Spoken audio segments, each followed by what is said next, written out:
the March for Life is coming up tomorrow, as a matter of fact. And I think back to those days. In 1973, I was a college junior, I think. And I was extremely in favor of abortion. I was delighted with Roe v. Wade. This was exactly what I had been promoting and working for years. And I had grown up, my mother was an atheist, my father was just a nominal Catholic. And when I was a teenager, I totally rejected Christian faith. So by the time I'm a junior in college, I have crafted my own religion, which is feminism. Feminism gave me something to believe in. It gave me an ultimate value to pursue. And of course, one of the cornerstones of my feminism was abortion rights. That just seemed obviously something women have to have in order to be able to compete equally with men in the marketplace and in the business world. So having taken feminism as my religion, it never occurred to me to think about what abortion was and whether or not it was a good thing. Of course, this is before sonograms, and I thought that when people said it's just a glob of tissue, if you've been in this long enough, you remember that phrase, glob of tissue. I thought that that was accurate. And then I read an article in Esquire magazine. It was a January 1976 issue, and you can actually look this up online. It was a 2-page article, very short essay, written by a doctor named Richard Selzer, and it was titled, "What I Saw at the Abortion." And he was a doctor. He was in favor of abortion, but he'd never seen one. So he asked a friend of his, next time you do an abortion, can I go and just watch? I want to see what this entails and what it's like. Well, he did, and it was a 19-week abortion, which of course is not as common as earlier. And Selzer describes seeing the pregnant woman lying on the table. He says her belly mounding slightly at that midpoint in the pregnancy. And the surgeon, the doctor, took a syringe full of prostaglandin and injected it into, right through the abdominal wall, into the uterus, into the amniotic fluid. And then he left the syringe standing upright, just sticking out of the woman's belly. And Selzer says, I see something that I didn't expect to. It is the syringe that has jerked back and forth. Again, it wobbles, it's tugged like a fishing line worried by a sunfish. He stood there and watched the syringe jerk back and forth as the baby went through its death throes. And he said, no matter what you say about the unborn, no matter how small or irrelevant it is, no matter how much it doesn't have in terms of consciousness or memory, there's one thing it does have, which is the will to live. I saw that fetus fight for its life. And was I the only person in the room with the other doctor, 2 nurses, the woman herself? Was I the only one that saw that child fighting for its life? And he said, it has happened now that you cannot reason with me about this, no matter what you say in favor of abortion, because what can mere words do in the face of what I saw, what my own eyes saw that day? So again, if you want to look it up, it's titled What I Saw at the Abortion. The author is Richard Selzer, S-E-L-Z-E-R. And that's the January 1976 issue of Esquire magazine. This was extremely disturbing to me because, you know, in conjunction with my feminism, I was also very radically anti-violence. I thought that I was upholding a consistent nonviolence point of view. I thought that I was vegetarian, anti-war, anti-death penalty. Yeah, I was anti-war. I didn't even think it was right to kill enemy soldiers in wartime. And yet, how had I come to put an act of war, a fatal act of violence, at the center of my feminism, at the center of a woman's body? how had I come around to accepting that women must be willing to sacrifice their own children? This is not like a soldier you never met before. This is not just a baby. This is your baby. As much this woman's child as any child she'll ever have. How had I come to enshrine an act of violence at the center of my feminism?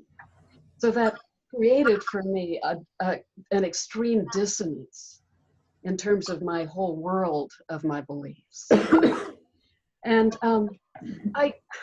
I found after that all of the feminist arguments in favor of abortion were bizarre and bitterly laughable.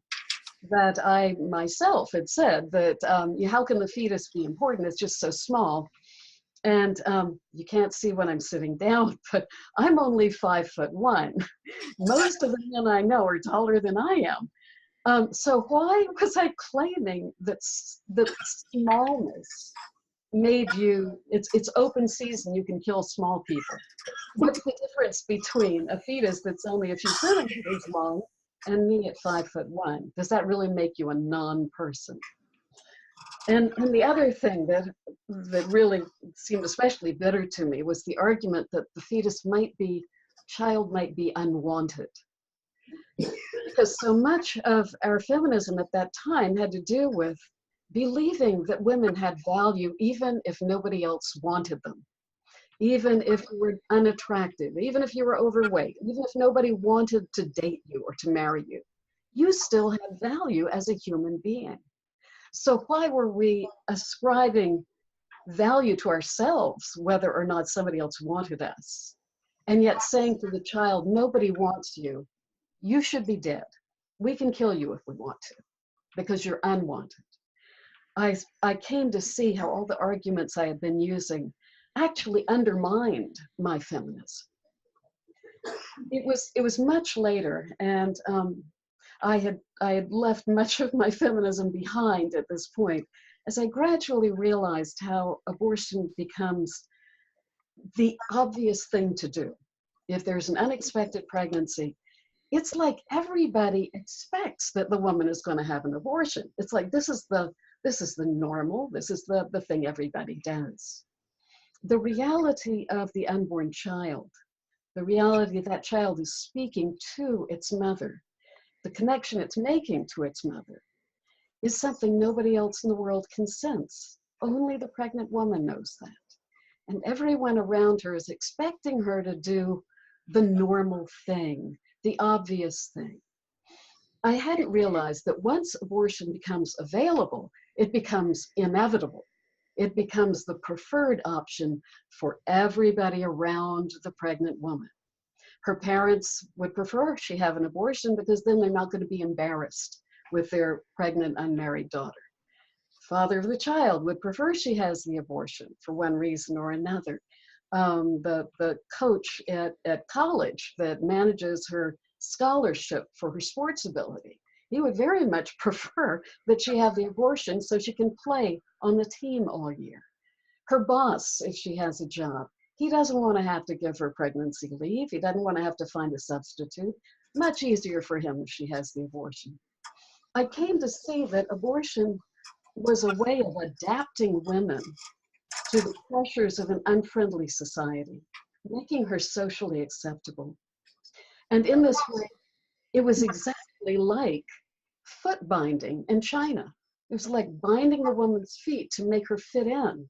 It was like the Scarlett O'Hara era, where they would tighten the corsets until the ribs deformed, because that's how you make a woman fit in. It was like female genital mutilation.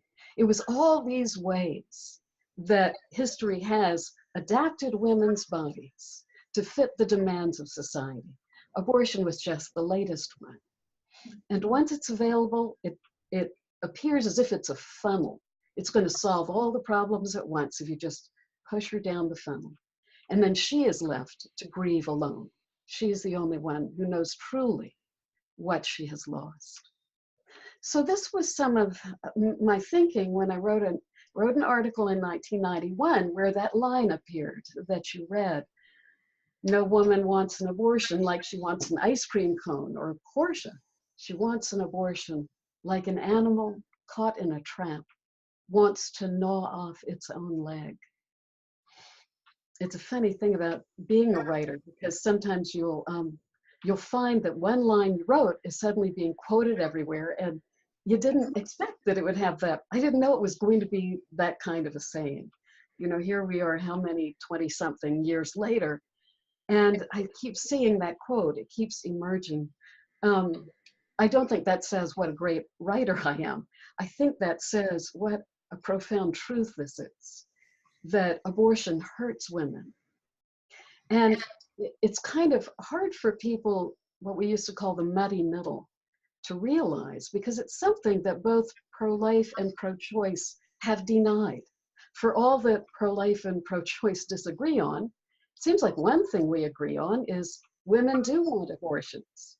Pro-choice people would say the abortion sets her free, gives her control of her life. She needs this. It's indispensable to her life, the way she wants to live it. And pro-lifers used to, thank God not as much now, used to talk about abortion for convenience, that the woman wants an abortion for selfish reason, just to keep her life intact, as if that's a selfish reason.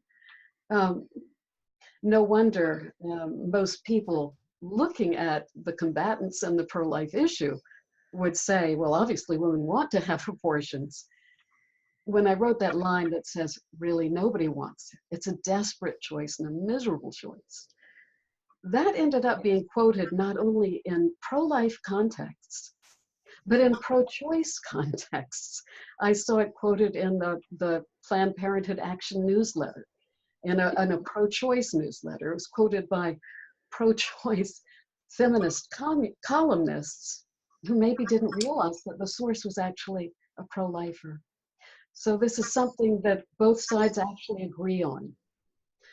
And my question as a feminist and to feminists is, if we agree that this is something that no woman wants to do, then why are they doing it?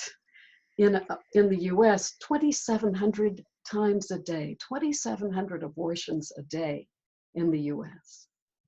If they don't want to do it, why are they doing it at this immense rate? Because if women are doing something 2,700 times a day that they don't want to do, then this is not liberation. This is not feminism. This is some new kind of oppression that we have begged for and brought on ourselves. We keep pretending this is something we want. Really, nobody wants this. So that realization really, it really reorganized all my thoughts on the abortion issue. And I became a vice president of a group called Feminist for Life, and spent some time representing that group. Back in the 90s, I tried to organize dialogues, actually, where pro-choice people and pro-life people could talk to each other and explain the reasons for their beliefs. We called it the common ground movement. That was misunderstood by some as meaning that we were looking for compromise. It was never compromise. It was always be true to what you really believe. But now somebody on the other side can listen to you explain that. So it was just it was a dialogue group. And we did that throughout the 90s. We had ongoing discussion groups, common ground groups in 12 American cities. So I did what I could. I don't think there's really been a lot of common ground or a lot of understanding. It's as if the media likes people to argue with each other, and getting along does not really suit their needs. So we haven't really gotten any closer to discussing this important common ground. But this is something women don't want to do, and yet they're doing it nearly 3,000 times a day. One of the other things I did in the 90s was I wrote a book, which was my very first book, and it actually had a premise of trying to bring together pro-life and pro-choice in conversation. And I called it Real Choices. Real Choices. The subtitle is Listening to Women Looking for Alternatives to Abortion. And in Real Choices, I I interviewed women who had had abortions all over the country. I got feedback. I sent a questionnaire to all the pregnancy care centers in the US. And the third piece I wanted was to interview women who are counselors at abortion clinics. My question was, why do women have abortions? What reasons do women give? Because I thought that if I could find those reasons, then I could help pregnancy care centers target their efforts more effectively. You know, if we focus only on doing pregnancy tests, and if that's where we put our money and attention and what we advertise, and yet that's not really needed because women can buy a pretty cheap pregnancy test at the drugstore. Maybe we're putting our attention and efforts and resources on something that isn't really what women are asking for. So I was never able to get any abortion clinics to cooperate with me or be in conversation. But what I heard from pregnancy care centers and the women themselves was interestingly different. That pregnancy care centers, of course, were thinking mostly in terms of material and practical things they could do. Do we have enough maternity clothes, baby diapers? Do we have homes where women can live if they are being threatened by their parents, a teenager perhaps? Can we do job training? Can we offer an alternative college situation if she needs to leave her setting for the duration of the pregnancy? Strangely enough, one of the things at the very top of the list for pregnancy centers was we need a better way to talk about adoption. They could see that in many cases, encouraging women in unstable situations to be a single parent was not the best outcome for her or the child. And yet it's very hard to talk about adoption, as I'm sure you know, that the pregnant woman often hears that as abandon your baby. And if she already feels abandoned, then she's not inclined to do that. It was interesting, but as I said, the pregnancy centers mostly were thinking about material and practical things, medical care, things like that. The women, though, the post-abortion women that I interviewed all over the country, when I asked them, I had them tell me their story, and then I said, what could anyone have done? Is there anything anyone could have done to help you continue that pregnancy? The answer I heard over and over and over, it ended up being 88% of the time, the answer was, I needed somebody to stand by me. When I said, why did you have the abortion? They said it was a person. It was somebody in her life who told her that the abortion was the right thing to do. Most of the time it was the father of the child, but it could range from a boyfriend saying, I'll leave you if you don't have an abortion, to a husband who said to one of these women, only stupid people have more than 2 children. And on the way to the clinic, she said, can't we talk about this? I'm not sure it's right. He said, do you think you're smarter than the Supreme Court? So the situations varied, sometimes very rarely, but tragically, the boyfriend said, I want to marry you. I want to raise this baby. And the woman's mother said, no, you're too young. You wouldn't be able to do this. She was undermining her daughter's belief in her own ability to be an effective parent. She was saying, I can be a mother, you can't. You're not going to be any good at it. And those repercussions went on throughout the woman's relationship with her mother after the abortion. 88% of the time, the reason for the abortion was that somebody told her to do it. And when I said, could anyone have helped? Could anyone have done anything? The answer was, I needed one person to stand by me. I needed somebody to be that shoulder to cry on, to be that arm around my shoulders that helps me to go forward. Many women in terrible situations. One was a woman was impregnated by the father in the house next door, where she was a babysitter. How do you solve that problem? Even she said, if one person had stood by me, I would have had that baby. So that's the good news, is we have pregnancy care centers all over this continent. And no matter whether or not abortion is legal, we are already preventing abortions one at a time. The pregnancy care center exists to be that one person, whatever other goods and services that they deliver. And those are very important. The most important thing is that there's a warm body there with a kind face and an understanding of what the woman is struggling with, who's able to befriend her and support her, to guide and advise her and encourage her as she goes through what may be the most difficult thing she'll ever do in her life.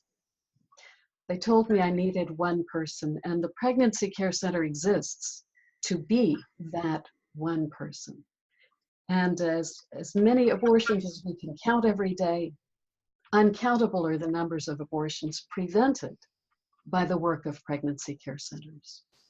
I still believe that we need to work politically to protect the lives of the unborn. But this is a matter of human rights, that it is an essential, the most basic thing a government does is protect the weak from murder. So that's an important thing to do. But I see the work of the pregnancy care centers as that one thing that is actually saving lives day after day, whether or not, whatever state the abortion laws are in.